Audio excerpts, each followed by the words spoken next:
Alors, Bravo. toi, tu avais le rap, tu voulais pas être une star? Non. Déjà, quand vous aviez 5-6 ans, vous vouliez faire quoi? Oh, j'avais envie d'être... D'abord, j'avais une idole, c'était Jacques Anquetil, donc je voulais faire du vélo. Ah, oui, vélo.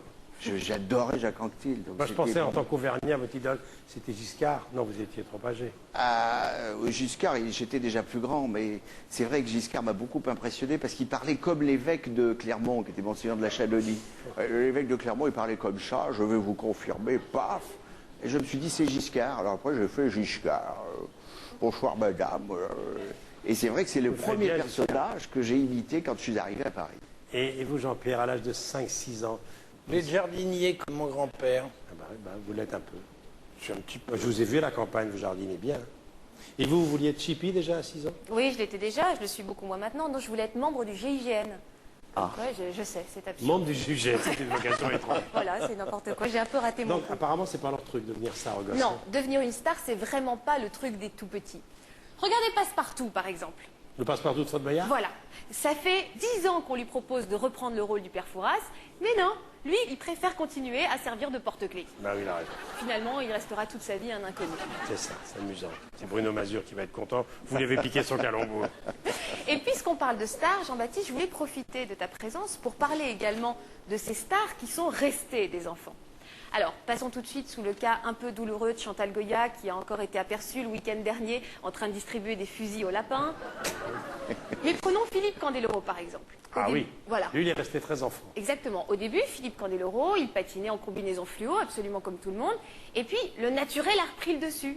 Il a commencé à se pointer aux compétitions habillé en Lucky Luke, D'Artagnan. puis en D'Artagnan. Bon, quand il a demandé à patiner en Schtroumpf, ils ont décidé de l'accrocher sur une chaise avec Nelson Montfort. C'était mieux pour tout le monde. Toi, j'espère que tu tourneras bien, Jean-Baptiste. Et tu verras, je suis pas trop inquiète sur ton score. Tu vas voir que tu as un vrai succès du côté des parents. Comment tu le trouves, ce garçon-là? C'est pas moi du tout. Tu l'aimes bien, sa coupe de cheveux à lui? Non. Je pense qu'il a de l'avenir dans le métier, parce qu'il a une bonne petite tête. Il a une gueule d'orge. Tu le trouves comment, ce garçon? Penché. Craquant. Est-ce qu'il te plairait? Oui. Il est fâché. Ouais, un peu. Il joue un peu à la star, j'ai l'impression. Je pense que les gens sont jaloux, alors automatiquement, on dit ça. Il a le côté Delon dans le regard quand même, je trouve, moi. Et je dirais même Belmondo quand il était très jeune. Benoît Magimel.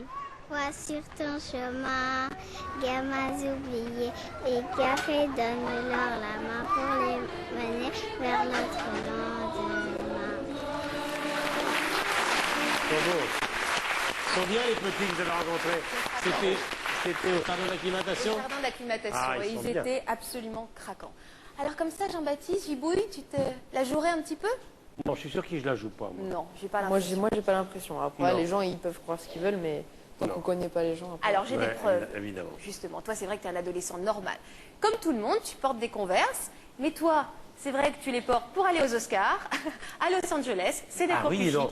chics. À Hollywood, t'aimes bien tes Converse? Toi, tu passes tes dimanches avec Michel Drucker, mais pas devant la... Non, mais pas devant la télé, comme tout le monde, non. Toi, tu te fais dévirer avec le patron en hélicoptère. Ça m'est arrivé. Tu devrais faire attention, d'ailleurs, en ce moment, il a quelques petits problèmes d'équilibre. Enfin, il a quand même quelques points qui nous rassurent. C'est vrai, en bon gamin qui se respecte, tu t'es mis à faire de la batterie, rien que pour pourrir la vie de tes parents. Un de tes plats préférés, ça reste quand même les pâtes à la bolognaise. Ouais. Et comme tout le monde, enfin, tu prends ton petit frère pour un punching ball. Exactement. Et ben voilà, donc comme ça, tes parents peuvent rassurer, finalement, tout ça est très normal. Merci, Faustine. Bravo. Merci, Faustine. Alors, la transition est toute faite. On a parlé d'un de ses plats préférés. La parole est à Maître Coff. Mais je crois pas que ça soit son plat préféré. Moi, j'ai une autre information. Ah. Mais ça, c'est du journalisme, hein, c'est pas tout à fait pareil. Chacun son tour. Même une fois traité de vieux, je me venge. Non, il aime le magret de canard. Il n'est Passionnément. pas le seul. C'est très bon. Oui, il y en a d'autres, effectivement. Alors, il faut savoir que le canard, en gros, il y en a trois sortes. Il y a le canard à rôtir, c'est un canard classique, ça peut être du barbarie. Je fais une parenthèse pour dire que le barbarie et hommes ou femmes sont très portés sur le truc et en général avec des petites cannes sauvages ou des canards sauvages, bien sûr. Il faut savoir ça. Il y a des orgies de canards de Barbarie. Enfin, des orgies, appelez ça comme vous voulez, mais enfin bon, ils aiment assez ils aiment ça, vous allez voir, c'est pas fini. Il y a du Rouennais, mais qui n'existe pratiquement plus. Il y a le Pékin, qui est également une autre sorte de canard, qui est un canard gras, très gras, même avec lequel on fait les canards laqués. Et puis il y a le Nantais, qui est le canard de Chalancq. Mais ça, c'est des canards à rôtir. Il y a les canards sauvages, c'est-à-dire ceux que les amateurs tirent pendant le week-end, ce qui n'est pas notre truc évidemment. Et puis il y a le canard gras.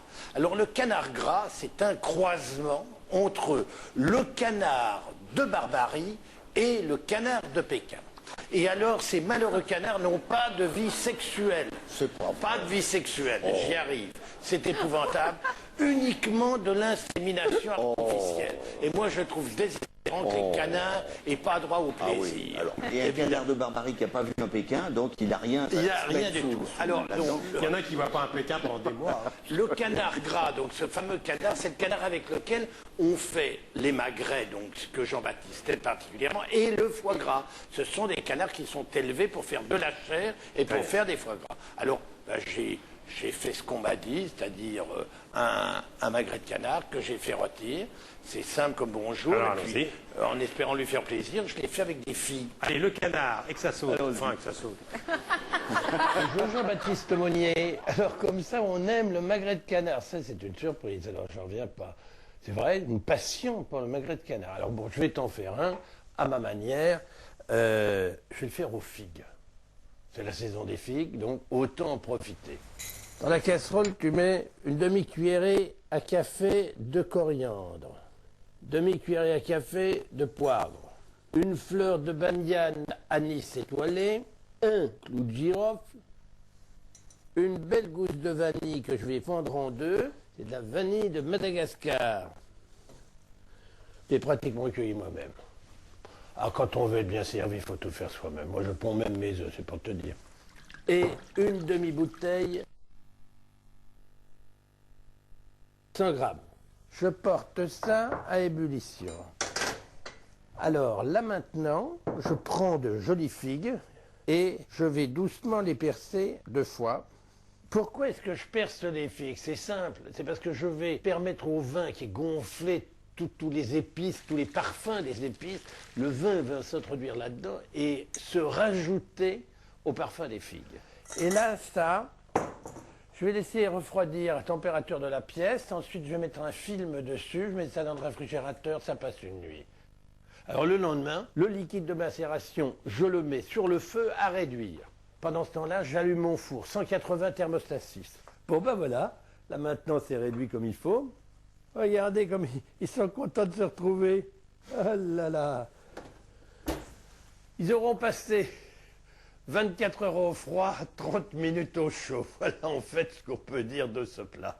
Alors mon cher Jean-Baptiste, maintenant on attaque le magret. Le principe de la cuisson, il faut un chronomètre, c'est tout. C'est 6 minutes, 3 minutes, 20 minutes de repos. Point. Je ne mets même pas de matière grasse, hein, rien du tout. Et là maintenant, je mets 6 minutes.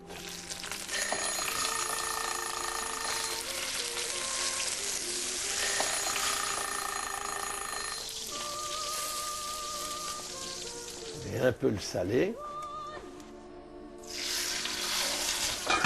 Je couvre et là, on attend 20 minutes. Là, en général, on taille en biais. Hein. Et voilà. Alors, entre nous, ça reste entre nous, hein, surtout. Si t'en veux encore une tranche, tu me le dis, on s'arrange. Ok? Et voilà. Richard Valverde, notre réalisateur, regardez ce plan. Si vous allez vous mettre à table, c'est pas beau ça. Un petit mot, Jean-Pierre? Oui, je voulais juste te dire que ce qui est très important, le magret, comme pour toutes les viandes qu'on sert rouges, il faut les dire poser une fois qu'elles sont grillées. Et alors, j'ai trouvé un truc, c'est que quand c'est cuit, vous emballez les viandes, que ce soit un roast beef ou que ce soit un magret de canard, dans 2 épaisseurs de papier d'aluminium, et là, vous les